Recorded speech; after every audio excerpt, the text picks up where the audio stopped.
नसरापूर भोर इथल्या ही जी घटना घडली आहे मधुरा, ती इतकी चीड आणणारी, संताप आणणारी, खरं तर हताश करणारी घटना आहे. आत्ता दिसतंय की समाजमन जागं झालंय, लोक रस्त्यावर आलेत. सगळ्यांना राग येतोय की ही अशी घटना कशी होऊ शकते. इतक्या छोट्या बालिकेवरती असं क्रूरपणे लैंगिक अत्याचार झाला, बलात्कार झाला आणि त्यामध्ये तिची हत्या झाली, ती देखील क्रूरपणे झाली. त्यामुळे आपण सगळेच पेटून उठलोय.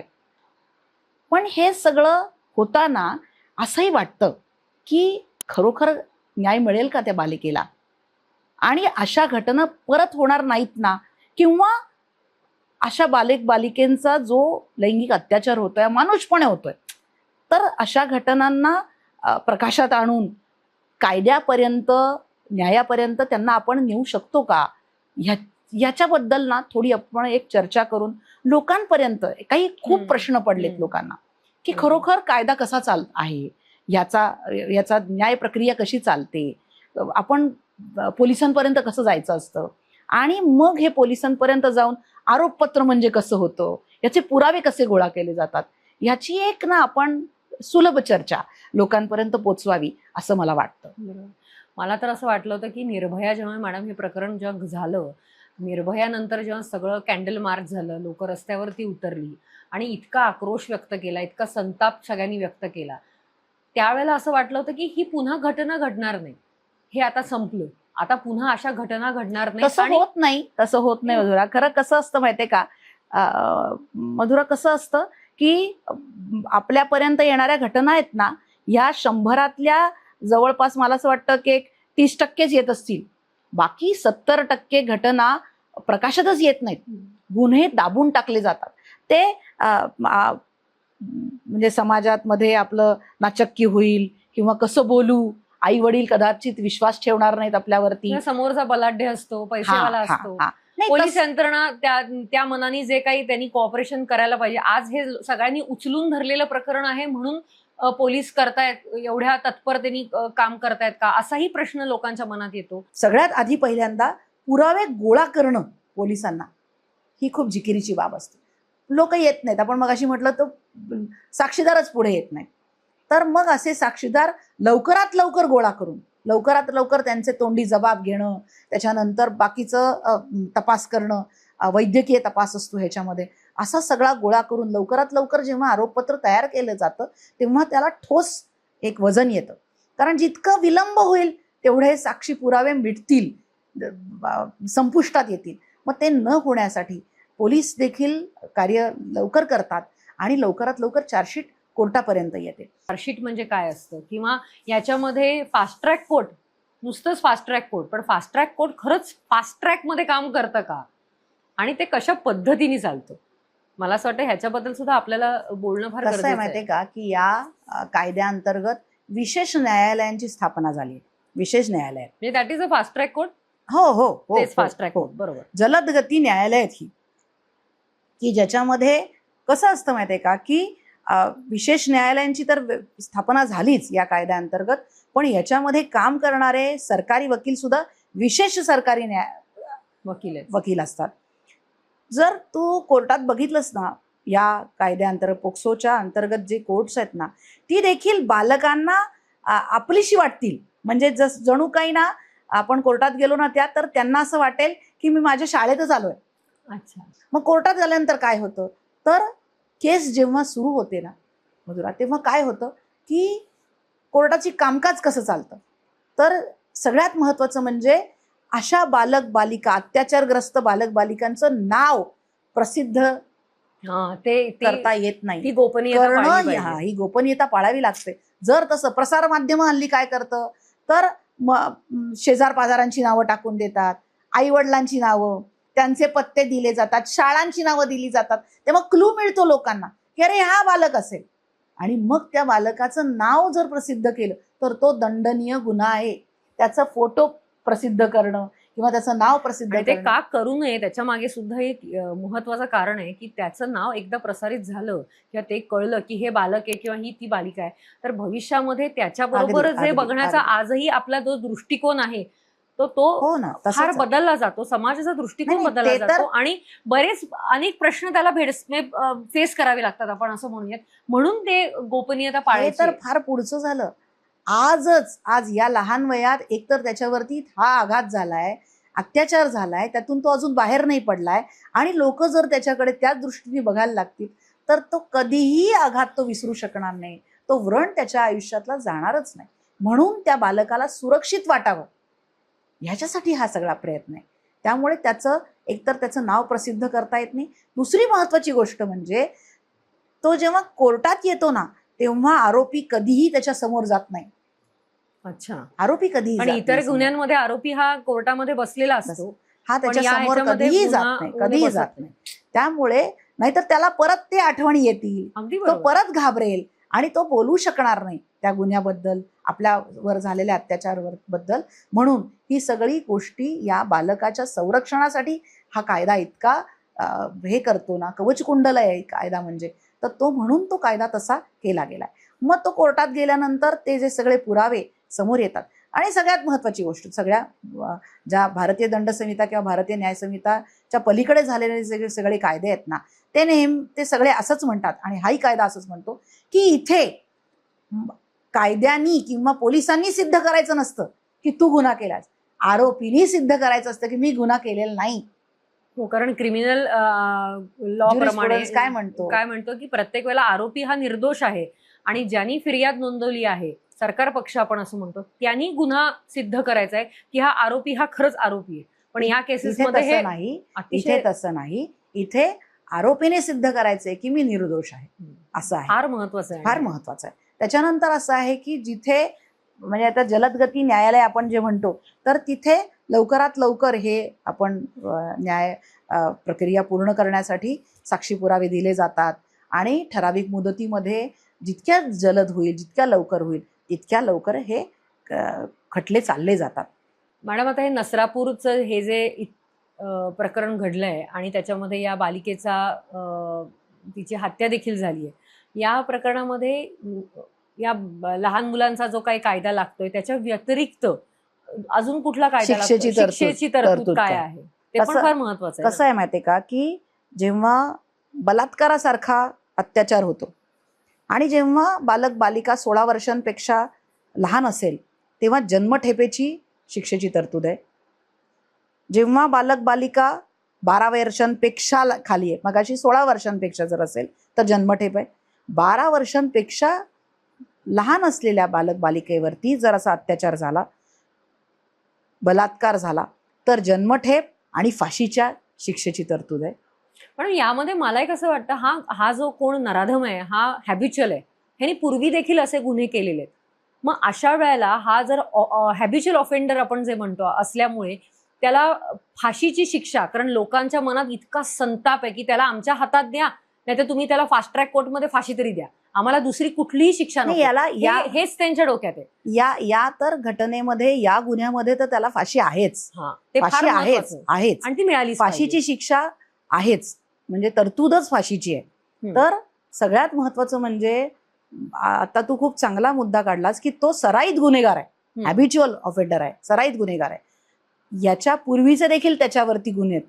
मला असं वाटतं याचा थोडासा आपण विचार केला तर नुसतंच आत्ता आपण झाल्यानंतर जो आक्रोश करतोय, तर मला असं वाटतं थोडंसं पोलीस यंत्रणेनी थोडं सतर्क राहिलं पाहिजे. असे जर विनयभंग करणारे, बलात्कारी जर असे आरोपी असतील जे सतत असे गुन्हे करतात, सराईत झालेत ते असे गुन्हे करायला, तर एक तर यांच्या वयामध्ये जर म्हणजे एखादा थोडा तरुण हे आहे की ज्याच्या मधून म्हणजे तो सुधारेल अशी जर कुठे शक्यता जरी असेल, तरी त्याला आपल्याला क्लिनिकल ट्रीटमेंट आपण म्हणतो, त्याला मानसोपचार तज्ज्ञाद्वारे जर हे काही उपचार करता येत असतील तर त्याच्यातून ही सगळी घाणेरडी जी वृत्ती आहे, विकृती आहे, ती काढता येईल का, असं उपाययोजना करायला पाहिजे. त्याला वैद्यकीय उपचार दिले पाहिजेत. पण जर तसं नसेल हा आरोपी सुधारणंच शक्य नाही आणि हा सतत असे गुन्हे करतो. तर मला असं वाटतं पोलीस यंत्रणेने सतर्क होऊन त्यांच्यावरती लक्ष ठेवलं पाहिजे अगदी बरोबर आहे. की हा त्याचं एक ना आपण म्हणतो की त्याच्यावरती वॉच ठेवणं. आणि ती जरब बसली त्याच्यावरती पाहिजे, ती नाही, भीती जरब बसली तर पाहिजे. आहेच, जरब तर आहेच, पण त्याच्यावरती ना लक्ष ठेवलं गेलं पाहिजे.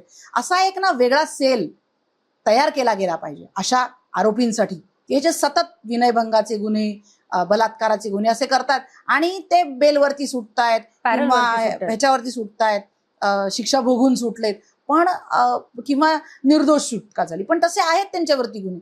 तर त्यांच्यावरती लक्ष ठेवलं पाहिजे. त्यासाठी एक स्वतंत्र सेल स्थापित झाला पाहिजे. आणि मला असं वाटतं यांना ना पोलीस स्टेशनला नियमितपणे हजेरी लावली पाहिजे अगदी बरोबर आहे. की हे काय करतायत. यांनाही जरा बसली पाहिजे त्यांच्यावरती की माझ्यावरती वॉच आहे, माझ्याकडे लक्ष आहे लोकांचं. आणि मला असं वाटतं ना की असे गुन्हेगार ना मला बऱ्याच वेळेला व्यसनाधीन असतात, दारूपेक्षाही पुढे जाऊन नशेच्या अंमलाखाली जाणारे असतात. तर तसे आहेत का, त्याच्यावरती लक्ष पाहिजे. कारण मग काय होतं माहितीये, त्याच्या खाली ते कुठल्याही थराला जाऊन गुन्हे करतात आणि मग बळी जाणारे हे निष्पाप छोटे जीव असतात. मग ते जाण्यापूर्वीच आपण उपाययोजना केली पाहिजे आणि अशा नराधमांना जरब बसली पाहिजे. असं पोलीस यंत्रणेने केलं पाहिजे असं मला वाटतं. पण मला सांगा, याच्यामध्ये मला अजून एक प्रश्न आता मनामध्ये आला की ही जी लहान मुलीवरती जे काही आज झालंय नसरापूरमध्ये, ही रेअरेस्ट रेअर या श्रेणीमध्ये येते का? आहेच ना, आहेच. आपण जेव्हा म्हणतो, म्हणजे मी म्हणू का, माझं तर असं म्हणणं आहे की ह्याच्यापेक्षा वेगळी रेअरेस्ट ऑफ रेअर केस काय असू शकते. न्यायालय कसं ठरवतं? नाही, कसं असतं माहितीये का की याच्यामध्ये ही कायद्यामध्ये तरतूदच आहे. रेअरेस्ट ऑफ रेअर केस ही कन्सेप्टच वेगळी आहे. ह्याच्यामध्ये कायद्यानेच तरतूद करून ठेवली आहे की तुम्ही जर ह्याच्यामध्ये बलात्कार केलाय आणि त्याच्यानंतर हत्या केली आहे तर फाशीची तरतूदच ठेवलेली आहे. दुसरी गोष्ट ह्याच्यामध्ये मगाशी माझं राहिलं सांगा तुला की जर एकापेक्षा जास्त, म्हणजे आपण ज्याला गँगरेप म्हणतो, एकापेक्षा जास्त गुन्हेगार आहेत त्याच्यामध्ये, आरोपी आहेत, तर त्यांनाही फाशीची तरतूद ठेवलेली आहे. पण मला सांगा, आता आपण जे मगाशी म्हणालो की फास्ट ट्रॅक न्यायालयामध्ये हे सगळं केसेस चालतात, पण आता या फास्ट ट्रॅक न्यायालय देखील साधारणतः किती दिवस लागणार? कारण तेही आपल्या मनात प्रश्न असतो की फास्ट ट्रॅक मध्ये केस गेली खरी कोर्टामध्ये, पण ही लागायला पण असेच वर्षानुवर्ष लागणार का काही महिन्यांमध्ये, काही वर्षांमध्ये याचा निकाल लागतो? पूर्वीच्या केसेसचा अनुभवाप्रमाणे अर्थातच. जलदगती न्यायालयांची स्थापनाच याच्यासाठी झाली आहे की लवकरात लवकर, म्हणजे अनेक अशा सुद्धा केसेस आहेत की आठवड्यांमध्ये देखील त्याचे निकाल लागलेले आहेत. जलदगती न्यायालय ही त्याच्यासाठीच आहेत की कारण जितका वेळ विलंब लागेल तितकं साक्षीदाराच्या किंवा अत्याचारग्रस्त मुलाच्या मनामध्ये जी घटना रुजलेली आहे, त्याला जी सांगायचंय ते तो विसरून जाईल, त्याचा तो इम्पॅक्ट राहणार नाही आणि मग पुरावे नष्ट होतील. म्हणून जलदगती न्यायालयामध्ये मी जिथपर्यंत बघितलंय किंवा आतापर्यंत ज्या केसेस चालल्यात त्याच्यानुसार मला वाटतं जास्तीत जास्त वर्षभरामध्ये या केसेस संपतात. जास्तीत जास्त वर्षभर संपतात. मी तर बघितलंय अनेक केसेसमध्ये हल्ली तर न्यायालय रात्री चालून रात्री चालतात, 2-2, 3-3 वाजेपर्यंत माननीय सर्वोच्च न्यायालय काम करत आहे. तर त्यामुळे लवकरात लवकर हे केसेस संपतात, पुरावे घेतले जातात आणि न्यायापर्यंत ते पोचतात. कारण लोकांचं आता असं जे म्हणणं आहे की त्याचा चौरंग करा, त्याला आमच्या ताब्यात द्या, आम्ही त्याला किंवा आमच्या समोर त्याला फाशी द्या. पण खरंच या आपल्या इंडियन ज्युडिशरी सिस्टीम मध्ये हे शक्य आहे का, किंवा आपल्याकडे कायदा काय सांगतो याच्यासाठी, हे सुद्धा फार. लोकांच्या भावना ह्या योग्य आहेत, लोकांच्या भावनांचा आदर आहे आपल्याला, पण एक वकील म्हणून, एक जबाबदार नागरिक म्हणून किती वाटलं. म्हणजे आता कसाबला पकडलं होतं तेव्हा लोक म्हणालेच होते ना की कसाबला ताब्यात द्या आम्हाला तिकडे, कारण शेकडो लोकांचे बळी घेणारा माणूस होता तो. तरी देखील त्याला सुद्धा शिक्षेपर्यंत पोचवायला आपल्याला त्याला न्यायव्यवस्थेला कार्य करावंच लागलं ना, पोलीस यंत्रणेला करावं लागलं, न्यायव्यवस्थेला केलं, न्यायव्यवस्थेने केलं. तसंच इथे आहे, कितीही अमानुष आणि अमानवी अत्याचार करणारा हा आरोपी आहे तरी देखील आपल्याला शांत चित्ताने पोलिसांनी देखील लवकरात लवकर आरोपपत्र दाखल करून पुरावे चांगल्यातले चांगले आणून त्याचं आरोपपत्र जितकं बळकट करता येईल तितकं करायला पाहिजे. आणि लोक तर त्यांना साथ देणारच आहेत, कारण लोकांमध्ये देखील त्याचा संताप आहेच. आणि ते जेव्हा न्यायव्यवस्थेपर्यंत हे आरोपपत्र जाईल तेव्हा जलदगती न्यायालय देखील, मला तर वाटतं वर्षभर मी फार जास्त सांगितलं, त्याच्या आत या केसचा निकाल लागेल असं मला वाटतं. पण हा फास्ट ट्रॅक न्यायालयामध्ये जरी निकाल लागला तरी पण मग पुढे मॅडम हायकोर्ट आहे, पुढे सुप्रीम कोर्ट आहे, यापर्यंत ही केस चालणारच आहे, हे डोक्यात लोकांच्या प्रश्न असणार आहे. हो आहे ना. कसं असतं माहितीये का की याच्यामध्ये देखील जे बेलची जी आपण म्हणतो जामिनाची देखील संकल्पना असते, तर ह्याच्यामध्ये जेव्हा बालिका 16 वर्षांपेक्षा कमी असते आणि तिच्यावरती बलात्कारासारखा निगडून हल्ला होतो, लैंगिक अत्याचार होतो, तेव्हा तर अटकपूर्व जामिनाची तर हेच नाही, त्याला शक्यताच नाही, त्याला मिळतच नाही. आणि जामीन देखील फार कमी ह्याच्यात होतात अशा अमानुष हल्ल्यांमध्ये किंवा लैंगिक अत्याचारांमध्ये. आणि जेव्हा आपण म्हणतो की चार्जशीट लवकर ते 60 दिवसांच्या आत यायला लागते, 60 दिवसांच्या दिवसांच्या आत. पूर्वी ह्याच्यामध्ये मोठ्या गुन्ह्यांमध्ये 90 दिवसांची जी तरतूद होती, इकडे 60 दिवसांची आहे. आणि जेव्हा आपण हे म्हणतो तेव्हा यांच्यावरती अपील करण्याची तर त्यांना हे आहेच, पण ती देखील अपील देखील त्याच रीतीने संपवली. जसं फास्ट ट्रॅक खाली चाललं त्याच पद्धतीने हायकोर्ट आणि सुप्रीम कोर्टामध्ये माननीय उच्च न्यायालय आणि सर्वोच्च न्यायालय देखील तसंच कार्यरत असतं, तसंच कार्य करतं. फास्ट ट्रॅक मध्येच ते देखील चालणार आहे, म्हणजे त्याला वर्षानुवर्षाचा विलंब लागण्याचा कुठलाही प्रश्नच येत नाही.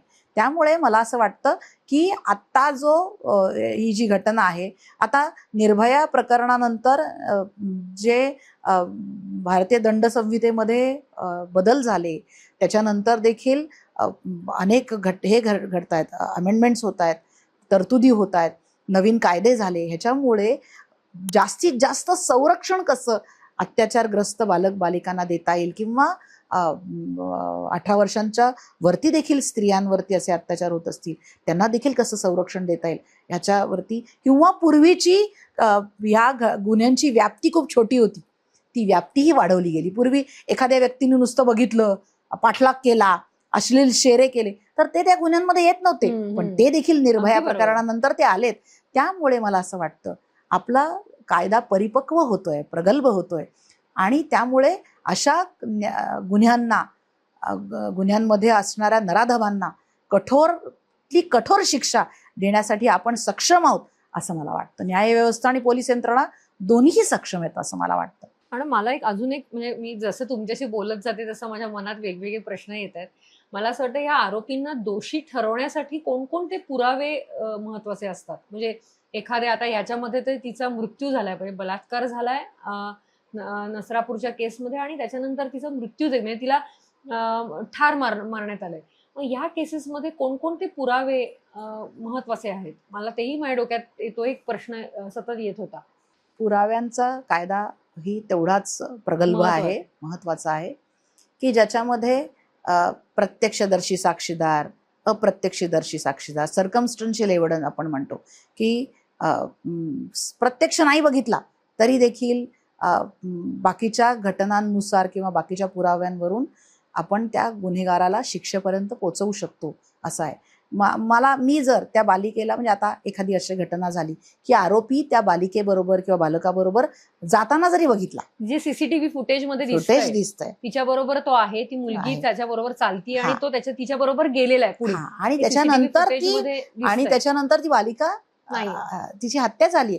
त्यामुळे इथे तर खूप सबळ पुरावा आहे, आणि ह्या अशा पुराव्यांमध्ये आरोपीवरती, म्हणजे आपण ज्याला लास्ट इन टुगेदर म्हणतो, एकत्र तो जाताना दिसलाय, त्यामुळे अशा घटनांमध्ये त्या आरोपीवरती बंधनकारक आहे, आरोपीवरती त्याची जबाबदारी आहे की मी कसा निर्दोष आहे, किंवा मी ज्या बालिकेला घेऊन गेलो होतो तो का घेऊन गेलो होतो, कंडक्ट मी सिद्ध केलं पाहिजे, माझं वर्तनाची जबाबदारी माझ्यावर आहे, मी त्या बालिकेला का घेऊन गेलो होतो, त्याच्यानंतर त्या बालिकेवरती काय झालं याची जबाबदारी माझी नाही, हे सिद्ध करण्याची जबाबदारी आरोपीची असल्यामुळे मला असं वाटतं की या घटनांमध्ये, आता समजा त्या बालिकेचा जसा हे झाला, तर त्याच्यामध्ये रक्ताचे पुरावे मिळतात किंवा त्याच्यावरती झालेला DNA नावाची गोष्ट असते, वैद्यकीय हे आहेत पुरावे मिळतात.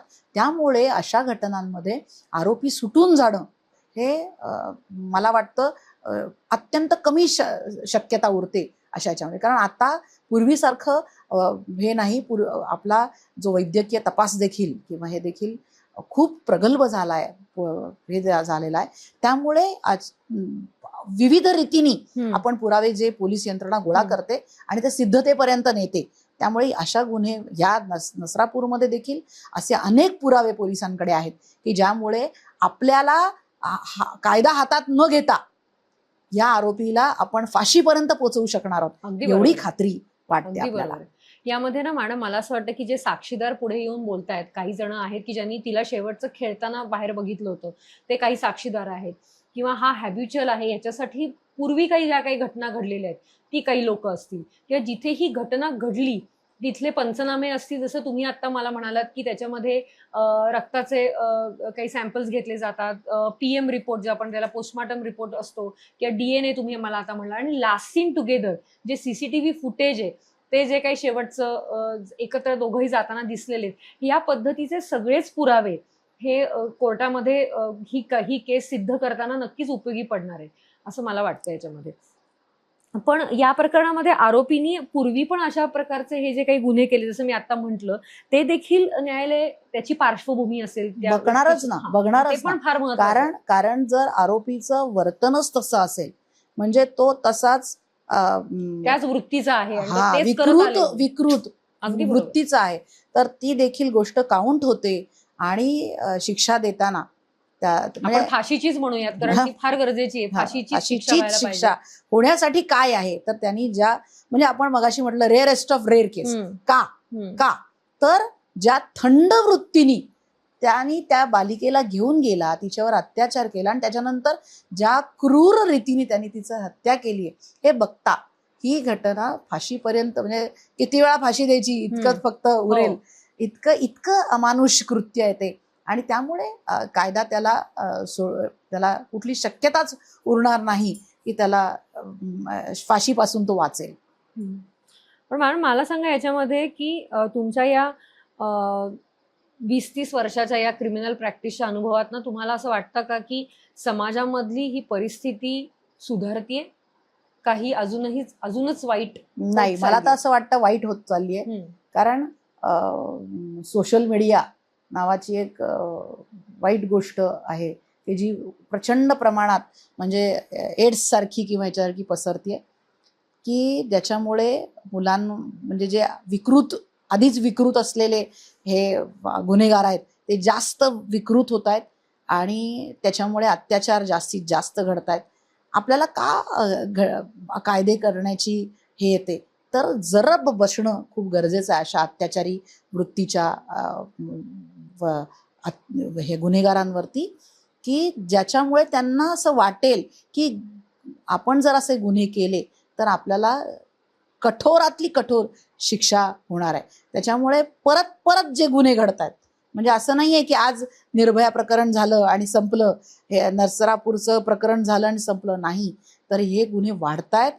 उलट मला असं वाटतं की गुन्हे प्रकाशात येतच नाही आहेत, फार कमी प्रमाणात प्रकाशात येत आहेत गुन्हे.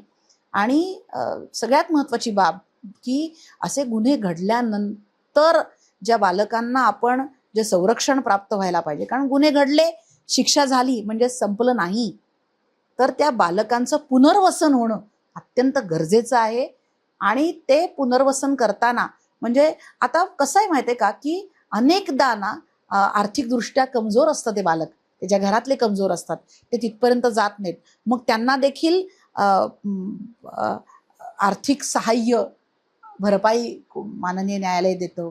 त्याच्यानंतर त्या बालकाचं पुनर्वसन होतं. अनेक घटनांमध्ये बालिका गरोदर होतात आणि बालक बालिकांना या अत्याचारग्रस्त बालक बालिकांना जेव्हा आपण नुकसान भरपाईचाही विचार करतो, त्यांच्या नंतरच्या ह्याचा विचार करतो, त्यांना पुनर्वसनाचा विचार करतो, तेव्हा न्यायालय त्यांना ह्याचाही विचार करतं की एखाद्या बालक बालिकेला मानसिक आजार तर नाही होत आहे ना यांनी, कारण त्या फार धक्क्यानी महत्वाचं आहे. ते कुठे गोठले तर जात नाहीयेत ना, व्रण तर त्यांचा असाच ताजा राहत नाहीये ना, की जे आत्महत्येपर्यंत जातील. असं होऊ शकतं, हो, होऊ शकतं. होऊ अगदी शकतं.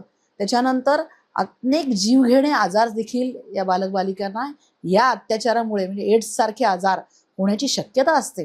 ह्याचा देखील विचार नुसतंच आपण केसच्या संदर्भात विचार करून नाही सोडून देऊ शकत. ह्याच्यानंतर ते बालक, ती बालिका उभे राहते का आयुष्यात? तिला कुठल्या वेगळ्या मानसिक किंवा शारीरिक आजाराला सामोरं तर जावं लागत नाही ना. आणि नंतरच्या काळात शिक्षणावर परिणाम होत नाही ना, कारण परत ती शाळेत जाणार, परत तिकडे जर तिच्यावरती शेरे ताशेरे जर ओढले गेले किंवा आजूबाजूच्या बघणाऱ्यांची दृष्टी जर हे असेल, विखारी असेल, तर त्याचा चुकीचा परिणाम होत नाही ना. हाही विचार आपण केला पाहिजे. त्यांच्या पुनर्वसनाचा प्रचंड मोठा विचार आपण केला पाहिजे असं मला वाटतं. त्याच्यानंतर मला असं वाटतं की आपण जेव्हा आता ही घटना बघतोय आणि या घटनेबद्दल, नसरापूरच्या घटनेबद्दल आपण बोलतोय, तर मला असं वाटतं की आपण जी आपला आक्रोश एकदम योग्य आहे की नेमका न्याय कधी मिळेल, कसा मिळेल आणि मिळाला तर तो योग्य मिळेल का.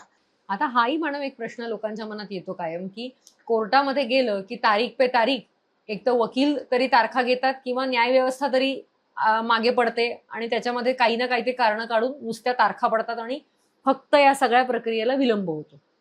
पण हा विचार करताना खरंच न्यायव्यवस्था कशी काम करते, पोलीस यंत्रणा कशी काम करते, तेही फार समजून घेणं महत्वाचं नाहीये का? आपण पोलीस यंत्रणेपासून सुरुवात करू, म्हणजे आरोपपत्रापासून सुरुवात करू. आरोपपत्र तयार करण्यासाठी किती जिकिरीचं असतं, खरोखर जिकिरीचं काम आहे. कारण असे पुरावे एकत्र करून त्याची साखळी बनवून की ज्याच्यामुळे सिद्ध होईल की यांनीच हा गुन्हा केला. भले कायदा असं म्हणतोय की त्या आरोपीची जबाबदारी आहे, तरी देखील पोलीस यंत्रणा आता ह्या नसरापूरच्याही केसमध्ये जी घटना घडली त्याच्यात सुद्धा त्यांना काय काय गोळा करावा लागत असेल की ती बालिका, त्या बालिकेला हा अत्याचारी पुरुष कसा घेऊन जातोय, मग त्यांनी तिला जिथे घेऊन गेला तिथे कसा अत्याचार घडला, आणि भले त्याचे प्रत्यक्षदर्शी साक्षीदार नसतील पण त्यानंतर जमिनीची तिकडच्या ह्याची तपासणी होते, त्या बालिकेच्या मृतदेहाची तपासणी होते, आरोपीची तपासणी होते, त्याच्यानंतर त्या आरोपीचं वर्तन कसं होतं, त्याच्यानंतरचे साक्षीदार काही मिळतात का, म्हणजे घटना घडण्यापूर्वीचे साक्षीदार, घटना घडल्यानंतरचे साक्षीदार, अशी ही साखळी जमा होऊन एक आरोपपत्र घट्ट तयार होऊन त्याचे पुरावे वेगवेगळे पंचनामे त्याच्यामध्ये होतात. पंचनामे होतात. घटनास्थळाचा पंचनामा होतो, मृतदेहाचा पंचनामा होतो, आरोपीच्या अटकेचे पंचनामे असतात, आरोपीचे मेडिकल वैद्यकीय तपासणी होते आरोपीची, त्याचं होतं, त्याच्यानंतर कपड्यांची तपासणी होते. हे सगळे पुरावे एकत्र येऊन मग साक्षीदार आजूबाजूचे असतात जे प्रत्यक्षदर्शी असतील किंवा नंतर त्याला जोड देणारे असतील, पुष्ट्यर्थ साक्षीदार असतील. सीसीटीव्ही फुटेज पण सीसीटीव्ही फुटेज हे फार महत्वाची गोष्ट झालेली आहे की ज्याच्यामुळे हा जो आपण म्हणतो ना की असे पुरावे जे टेक्निकल पुरावे म्हणू, इलेक्ट्रॉनिक पुरावे म्हणू, की ज्याच्यामुळे हे पुराव्यांमुळे पुष्टी मिळते आणि आपली आरोपपत्र हे जास्तीत जास्त बळकट होतं आणि ते मग न्यायालयासमोर जातं. ह्याच्यानंतर जेव्हा आरोपी जामिनासाठी अर्ज करतो, जामिनाची एक प्रक्रिया असतेच, तो प्रयत्न करतो, मग त्यावेळेला अशा बालक बालिकांना जे अत्याचारग्रस्त असतात यांना नोटीस दिली जाते की तुम्ही ज्याच्या विरुद्ध गुन्हा दाखल केलाय त्यांनी असा अर्ज केलेला आहे, मग त्याच्यावरती यांचीही विचार मागवला जातो. कारण काय होतं माहिती आहे, असे अत्याचारी पुरुष किंवा जे कोणी आरोपी असतील हे परत सुटून गेले जामिनावरती, तर ते परत या बालक बालिकांवरती दडपण आणण्याची किंवा त्यांच्या कुटुंबियांवरती दडपण आणण्याची, धमक्या देण्याची शक्यता असते. तर तसं होऊ नये आणि त्यांच्यावरती असा कुठला परत हे येऊ नये म्हणून त्यांचीही म्हणणं मागवलं जातं आणि मग यांच्या विरुद्धचे जामिनाचे जे अर्ज असतात ते निकाली काढले जातात. त्यानंतर जेव्हा आरोपपत्र येतं न्यायालयासमोर तेव्हा फिर्यादीसह, मग अशीच मी म्हटलं जसं की आरोपीला परत समोर कधीच आणलं जात नाही किंवा म्हणून ते मोकळेपणाने ते बालक बालिका अत्याचारग्रस्त न्यायालयासमोर पुरावा देऊ शकतं आणि त्याच्या पुष्ट्यर्थ जे कोणी येतील साक्षी पुरावे ते सादर केले जातात. मग ते वैद्यकीय पुरावे आहेत, त्याच्यानंतर इलेक्ट्रॉनिक पुरावे आहेत, जे आता ह्याच्यामध्ये सीसीटीव्ही फुटेज आहे ते आणलं जातं. आणि मग त्याच्यानंतर इन्व्हेस्टिगेटिंग ऑफिसर, तपासिक अंमलदार पंचनामे सिद्ध करण्यासाठी जातं. आणि मग मेडिकल एव्हिडन्स, वैद्यकीय पुरावे दिले जातात. त्या बालिकेचं जे तपासणी झाली असेल, तिचं पोस्टमॉर्टम झालं असेल, त्या मृतदेहाची तपासणी झाली असेल, ते सिद्ध करून मग त्या कठोर चाचण्यांमधून जाऊन मग न्यायालय ते देतं, निकाल देतं. त्यामुळे मला असं वाटतं या प्रक्रियेला वेळ लागतं. त्यामुळे आपण असं नुसतंच म्हणून की तारीख दिली जाते असं नाहीये. मला असं वाटतं असं या न्यायालयांमधून होत नाही. तिथे तारखा मिळत नाहीत.